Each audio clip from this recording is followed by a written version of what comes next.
Le soleil était au zénith quand le cortège s'ébranla vers la prochaine destination. Mékhé, la capitale de l'artisan sénégalais, ville de savoir-faire, l'accueil était chaleureux. L'émotion était dans l'air. Sur le visage de l'hôte, cette émotion si vive et si tenace des moments intenses de pèlerinage et de retour aux sources. And pancake. Okay. Par la voix de son premier magistrat. Thanks for coming and thanks to all your team to having chosen Mékhé as your destination to discover what we have on craft industry.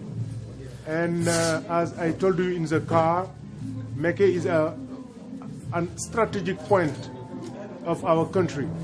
It is a geo-strategical point.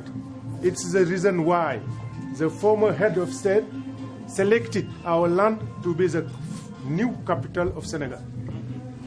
And we continue on this project with the current president. And Mékhé is at the midway of Dakar and St. Louis, far to Touba, which is the second biggest city of 120 kilometers. And we are at 20 kilometers of the Atlantic Ocean. And we are lucky to be backed by the most richest land of the country, the Nyai.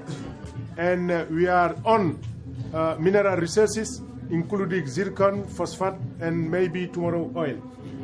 And we are based our development on agriculture. And our force, our strength is craft industry. And craft industry include more than 126 jobs, specialties. And the best, well known around the world, is Dalungai, made through leather. And the leather industry is the first one on which we have to invest on. And I'm very glad to welcome you, Fongat. And as I told Mr. Wan during our telephone call, I was maybe the first Senegalese to promote the banking system of the Senegalese, of the foreigners, of the diaspora. And we know that diaspora is mobilizing more than 4,000 billion CFA in our country. We can pay all salaries in 1 month. And in Africa, we were promoting, when I was at the African Development Bank, bank for more than 100 million US dollars for the African diaspora. So I know that you are on the right point, you are on the right track, and if you want it, we can make it. And taking opportunities of what America is offering to us as the Growth Act, we can give you as good opportunities of investment and have good opportunities to penetrate a new market. So, Madam, I welcome you. Thank you. So we don't have any translation to do. Thank you for that. Good. That's an excellent Thank you. Thank you so much for receiving us. I'm very excited by this opportunity and just the small samples of what you have demonstrated shows that there is tremendous opportunity and tremendous skill and creativity in this community. So we look forward to finding a way to help improve and strengthen the work that is being done here. And I think the partnership with Fongai will help make that possible.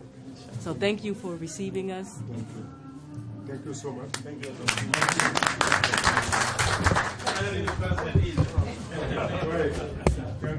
Donc, je commencerai d'abord, moi je vais parler en français pour que tout le monde comprenne. Donc, Demba, si vous pouvez traduire pour son excellence. Au nom de... Donc, may waxal sama sunu organisation muy Fongat Invest. Ma leen di nuyu yéen ñëpp di leen di remercier ci seen accueil bu rafet bi ngeen ñu accueillir depuis ci l'entrée de la ville. Vraiment touché nañu ci xol. Ñu leen di baalu àq tuuti nag ci retard bi parce que sunu yitte yi bëri na lool bi ñuy yegsee bi ñu jógee États-Unis ba léegi yi ñuy war a def bëri na lool démb ñu ngi doon def benn forum à Dakar ñuy ñëw fii ñu arrêté au à Diamniadio pour xool réalisation yi nekk foofu au niveau du PSE.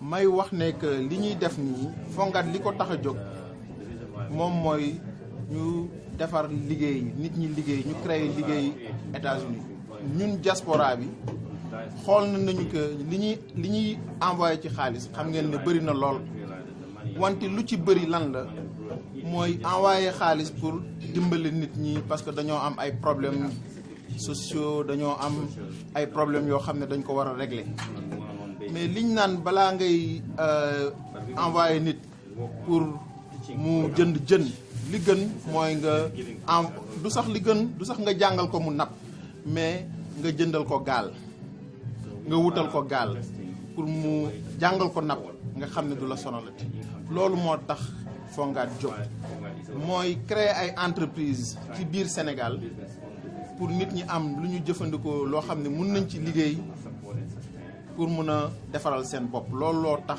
Fonguat jóg Fonguat ay sénégalais yu nekk États-Unis ñoo ko commencé ñoo ko door wante sénégalais diaspora bi yëpp a ko moom te wax dëgg yàlla état bi soutenir nañ ci lu baax président Macky Sall jàppale nañu ministère de la promotion des investissements tamit jàppale nañu joxe na ay kàddu ci biir gouvernement bi FONSIS FONGIP agence yu bëri yoo xam ne ñu ngi dans promotion investissement ñu ngi liggéey ak ñoom ñun nag li ñu njëkkoon a jóg tax a jóg moom mooy ceeb mbéyum ceeb parce que seetlu nañ ne que Sénégal ñun ñu ngi dépenser 600 milliards de francs CFA ci ceeb par an te 400 milliards ci yooyu ñu koy jëlee extérieur donc ñu ne nañ leen commencé nañ leen commencé dugg ci agro-industrie lu tax Mékhé fan la jóg lu tax ñu choisir Mékhé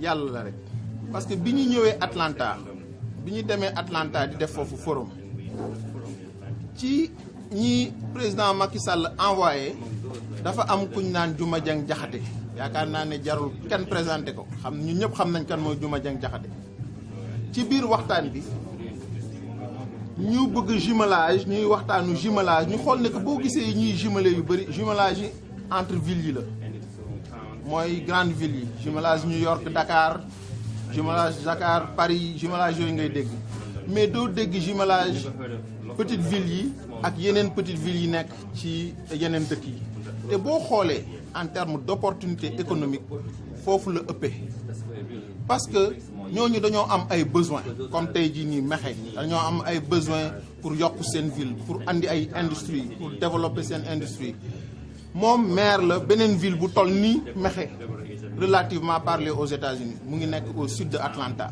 moom tamit moo am ay besoins pour exprimer pour que sa ville existe pour ñu gis villam pour nan la villam di participer dans l'essor économique dans le sud des États-Unis ci biir wax boobu nag ci biir waxtaan boobu la Juma Jeng Jaxate wax lu rafet ci yéen mu ne moom artisan yu mu gis ñi gën a xarañ au Sénégal ñi gën a aay au Sénégal ñi nga xam ne vraiment xam nañ lan mooy aar Mékhé la ñu nekk ci biir waxtaan boobu nag la idée jumelage entre Litonia ak Mékhé jóg ñun Fonguat nag ñu dox ci ba bi ñuy ñëw suñu forum bi ñu ne duñu bàyyi mairesse bi foofu dañ koy àndaale après journée de partage Dakar bi ñu andi ko ba Mékhé pour mun a commencer à établir les pierres de ce que nous espérons être une très longue relation lii du affaire benn jour rek dañoo bëgg a jumeler la ville de Mékhé ak la ville de Litonia pour le développement industriel. La population ne fut pas en reste. Visite riche en sons et en couleurs, certes,